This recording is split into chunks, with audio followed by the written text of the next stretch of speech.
درجہ رکھتی ہیں، اور افزائش نسل کا یہ بہترین ذریعہ ہے۔ اور نبی کریم صلی اللہ علیہ وسلم نے انسانی سماج کو اور بڑھانے کے لیے، مسلمانوں کی تعداد میں اضافہ کرنے کے لیے، اللہ کے رسول صلی اللہ علیہ وسلم نے جوانوں کو یہ کہا کہ تزوجوا الودود الولود فإنی مکاثر بکم الامم، زیادہ محبت کرنے والی عورتوں سے، زیادہ بچہ جننے والی عورتوں سے شادی کرو کہ میں قیامت کے دن فخر کر سکوں کہ ہماری امت کی تعداد زیادہ ہے۔ لیکن شادی سے متعلق، نکاح سے متعلق، افزائش نسل سے متعلق جب یہ بات آئی تو وہ مشہور حدیث رسول آپ کے سامنے پڑھ کے سنا دینا زیادہ مناسب سمجھتا ہوں کہ تنکح المرأۃ لأربعین، عورتوں سے شادی 4 چیزوں کو دیکھ کر کی جاتی ہے۔ عام طور پر یہ رواج ہے کہ عورتوں کے اندر 4 صفت کو دیکھ کر عورتوں سے شادی کی جاتی ہے۔ لمالہا، اس کی مال دولت کی وجہ سے، ولحسبہا، اس کے خاندان کی وجہ سے، ولجمالہا، اور اس کی خوبصورتی کی وجہ سے، ولدینہا، اور اس کی دینداری کی وجہ سے۔ فاظفر بذات الدین تربت یداک، لیکن دیندار عورت کو ترجیح دو چاہے تمہارے ہاتھ خاک آلود ہو جائیں۔ دیندار عورتوں کو ترجیح دینا، دیندار عورتوں سے شادی کرنا اور معاشرہ بنانا، یہ بڑی ذمہ داری کی بات ہے اور یہ سنت ہے۔ اللہ کے رسول صلی اللہ علیہ وسلم نے دیندار عورتوں سے شادی کرنے پر زیادہ ابھارا ہے۔ اسی طرح سے اگر آپ کی بچی ہے یا آپ کی بہن ہے، اس کی شادی کرنے کے سلسلے میں اگر آپ ذمہ دار بنتے ہیں اپنی بہن کی تربیت کا، آپ ذمہ دار ہیں اپنی بچی کی تربیت کا، تو ایسی صورت میں آپ دیندار لڑکوں کی آپ تلاش کریں، دیندار لڑکوں کی آپ تلاش کریں۔ اذا اتاکم من ترضون دینہ وخلقہ فزوجوہ الا تکن فتنۃ فی الارض او فساد عریض۔ اگر کوئی شخص آپ کے پاس آتا ہے، اس کے اخلاق سے آپ مطمئن ہیں، اس کی دینداری سے آپ مطمئن ہیں، زمین و جائیداد کا چکر نہیں، بہت زیادہ مال و دولت کا چکر نہیں، لیکن اس کی دینداری اور اس کے اخلاق سے آپ واقف ہیں، مطمئن ہیں، فزوجوہ، اس سے شادی کر دیجئے۔ اگر ایسا نہیں کرتے ہیں تو دنیا میں بڑا فساد برپا ہو، اور ایسا ہوتا ہے۔ بہت ساری بیٹیاں گھروں میں کنواری رہ جاتی ہیں، شادی کی عمر کو پار کر جاتی ہیں، اور ہم کفو ڈھونڈنے کے چکر میں پڑ جاتے ہیں۔ دوستو، یہ عورتیں ماں کی شکل میں،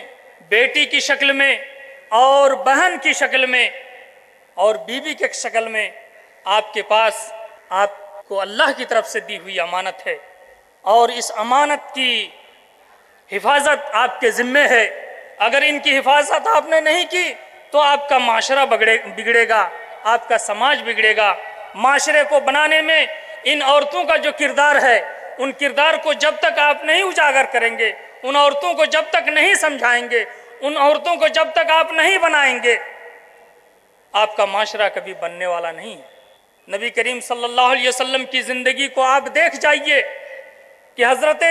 خدیجہ رضی اللہ تعالی عنہ ام المومنین، اتنی مضبوط خاتون کہ ایک شوہر کو ہر وقت وہ سہارا دے رہی ہیں۔ نبی کریم صلی اللہ علیہ وسلم پر وحی کا نزول ہوتا ہے، آپ پریشانی کے عالم میں ہیں، گھر آتے ہیں، پریشان ہیں، زملونی زملونی کہتے ہیں کہ ہمیں چادر اڑھاؤ، چادر اڑھاؤ۔ نبی کریم صلی اللہ علیہ وسلم خوف زدہ ہیں، آپ کو ڈھارس بندھاتی ہیں، آپ کو ہر طرح سے دلاسا دیتی ہیں، اور آپ کے زندگی کا بہترین وقت جو حضرت خدیجہ کے ساتھ گزرا تھا، اور حضرت خدیجہ کی دولت کے ذریعے سے نبی کریم صلی اللہ علیہ وسلم نے جو استفادہ کیا، حضرت خدیجہ کے اقوال سے، حضرت خدیجہ کے سلوک سے جو فائدہ اٹھایا، بعد کی تمام عورتوں سے اتنا فائدہ نبی کریم صلی اللہ علیہ وسلم کو نہ ہو سکا۔ تو یہ سماجی زندگی کے بہترین عناصر یہ عورتوں کی شکل میں آپ کے پاس ہیں، لیکن آئیے یہ عورتیں آج کس قدر فساد و بگاڑ کا ذریعہ بنی ہوئی ہیں۔ آج ہمارے گھر جہاں ٹی وی، ویڈیو، VCR، CDیاں عام ہیں آج ہمارے گھروں میں، آج ہماری اولاد بگڑ رہی ہیں، آج ہمارے بچے پریشان ہیں، آج ہم اپنی بچیوں سے پریشان ہیں، آج ہم اپنی بہنوں سے پریشان ہیں، آج ہم اپنی بیویوں سے پریشان ہیں کہ یہ غلط چیزوں کی فرمائش کرتی ہیں، یہ برے چیزوں کی فرمائش کرتے ہیں، اور ہم ان تمام فرمائش کو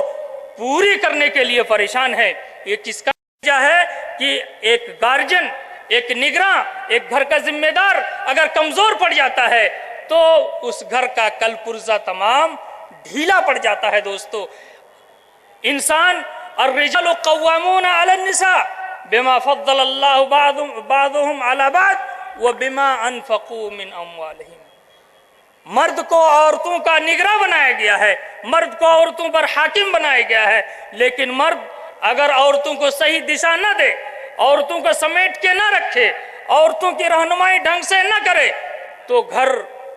ہی نہیں بگڑے گا، پورا سماج بگڑ جائے گا، پوری دنیا بگڑ جائے گی، اور برائی پر روک لگانا آپ کے لیے مشکل ہو جائے گا۔ لہٰذا